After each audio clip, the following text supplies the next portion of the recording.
It's 2:03 a.m. You open that tab, telling yourself, just this once, 5 minutes pass, then 10. Then you don't know how long. And when it's over, you close the laptop and make the same promise you always make. Tomorrow, I'll quit. 24 hours later, it's 2:03 a.m. again. Same tab, same voice, same promise, same result. You are not weak. You are not broken. You are not uniquely flawed in some way that other people aren't.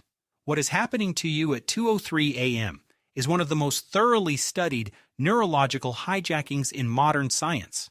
And once you understand exactly what your brain is doing, the shame starts to look very different. Because this was never really about willpower. It was always about dopamine. And your brain never stood a chance. To understand why, you need to understand how your brain's reward system was built.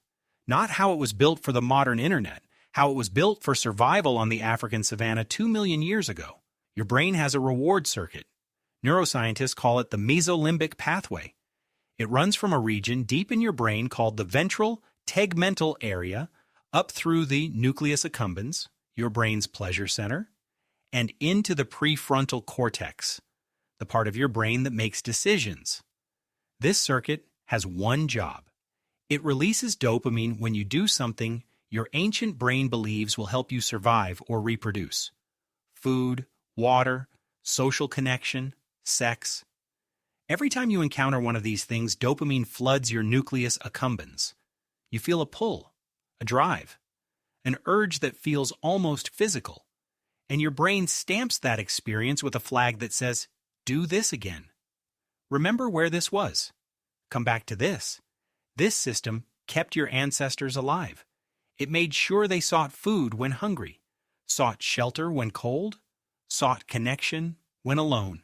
It was perfect for a world of scarcity, a world where pleasure was hard to find and required real effort to obtain. And then the internet arrived. Researcher Norman Doidge, a psychiatrist and neuroscientist at Columbia University, was one of the first to document what happens to the brain when it encounters internet pornography. His findings were stark. The brain, he found, cannot distinguish between real sexual experience and the screen. The ancient reward circuit does not know it is watching pixels. It responds as if the experience is real. Dopamine floods. The pleasure center lights up. The memory flag fires. Come back to this. But here is where it becomes a trap. In nature, sexual experience is limited by reality. It requires another person. It requires time and effort and social risk. The brain's reward system evolved to handle that scarcity. It was calibrated for a world where this kind of stimulation was rare and required genuine effort to obtain. Internet pornography removed every one of those limits in a single stroke. Infinite variety, infinite novelty, zero effort, zero risk, zero waiting, and the brain was not built for this. Neuroscientist Gary Wilson spent years studying how the brain responds to what he called supernormal stimuli, artificial versions of natural rewards that are so extreme, so concentrated, so far beyond anything evolution prepared the brain for, that they overwhelm the reward circuit entirely. Sugar is a supernormal stimulus compared to fruit. Junk food is a supernormal stimulus compared to a meal your ancestors could find. Internet pornography is a supernormal stimulus compared to any real sexual experience. The effect on dopamine is not just bigger, it is categorically different. Every new image, every new video, every scroll to something novel triggers a fresh dopamine spike. The brain's novelty detection system, the same system that made your ancestors pay attention to new sounds, new animals, new threats, fires continuously. You are not watching one thing. Your brain is being dripped dopamine in a continuous, escalating, unpredictable stream. And just like the pigeon pressing the lever for a random pellet, the unpredictability of the next reward is precisely what makes it impossible to stop. But the real damage happens next. And it happens slowly, so slowly you barely notice until it is already done. Repeated dopamine flooding causes something researchers call downregulation.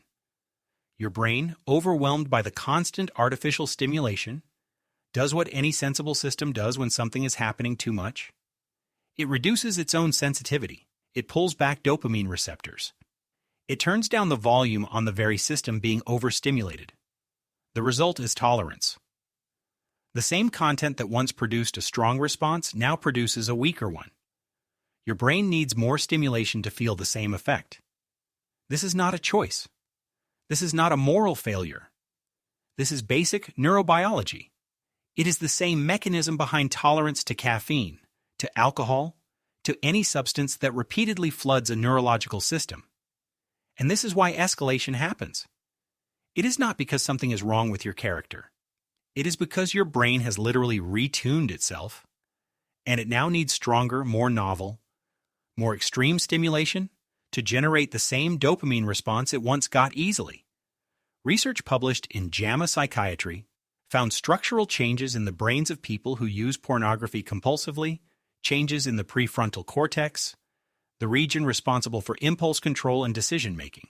The very part of the brain that would normally say, "Stop, this is enough. This is not what you want to be doing," becomes less active. Its connection to the reward system weakens. The ancient drive gets louder. The rational voice gets quieter. This is not a metaphor. This is measurable brain change.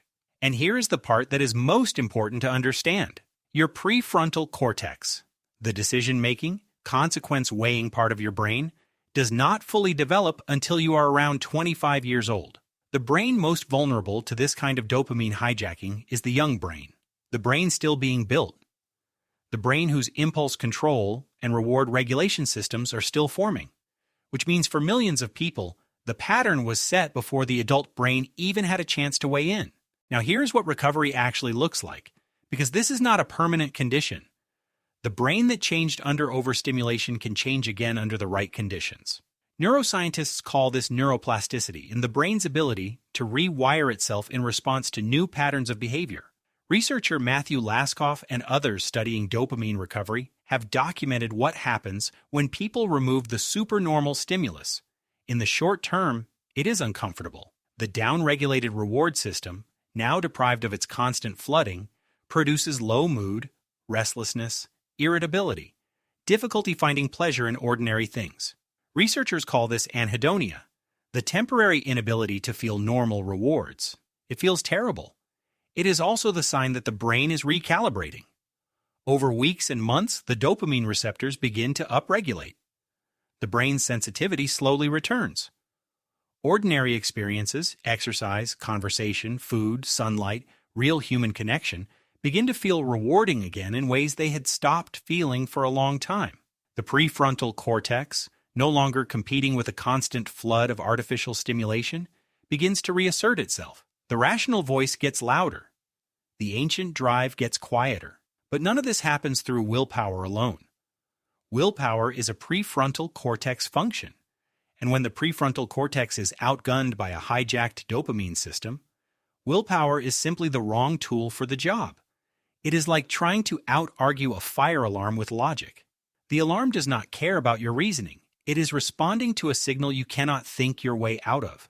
What works is environment design, removing access, replacing the behavior with something else that activates the reward system, exercise, cold exposure, social connection, creative work, not as punishment, but as competing stimulation. Giving the brain something real to reach for while the artificial flood subsides, and understanding, because shame makes the loop tighter.